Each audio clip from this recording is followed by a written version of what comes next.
শিখাবো কিভাবে স্কেটিং চালানো শেখা যায়। যারা নতুন স্কেটার তারা এই ভিডিওটা দেখবে, স্কিপ না করে। চলো ভাই, যারা নতুন স্কেটার যে একবারই পারো না স্কেটিং চালাতে, তারা ঘাসে দাঁড়ানো প্রথমে শিখবে। প্রথম দাঁড়ানোটা শিখবে, তারপরে স্কেটিং চালাবে।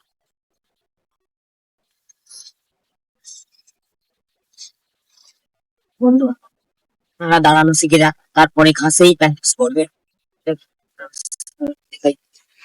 প্রথমে রিলিজ করবে, তারপর একটা করে সামনে আর এই পাটাও সামনে, এরকম করে প্র্যাকটিস করবে তুমি।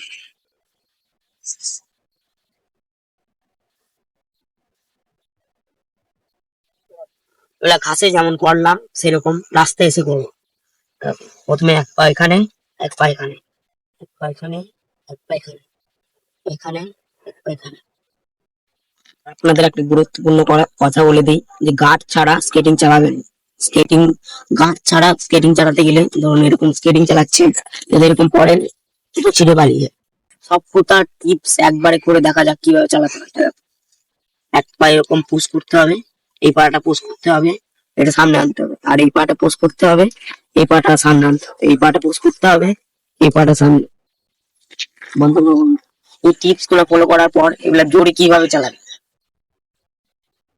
একটা পাই সামনে আর একটা পাই সামনে।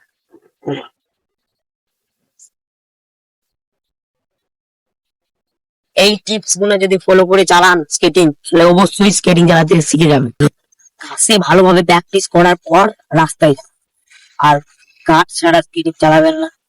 কারণ মানে যদি রাস্তায় পড়ে তাহলে প্যান ফ্যান ছিঁড়ে পালিয়ে যাবে, চলে যেতে পারে যদি মোটা প্যান। এই টিপস গুলো যদি ঠিকঠাক ভাবে ফলো করে তাহলে স্কেটিং চালানো শিওর আপনি শিখে যাবেন। আর ভিডিওতে যদি আপনারা নতুন হন তাহলে ভিডিওতে সাবস্ক্রাইব করে কমেন্টে আপনার নামটা লিখে শেয়ার করে দিন।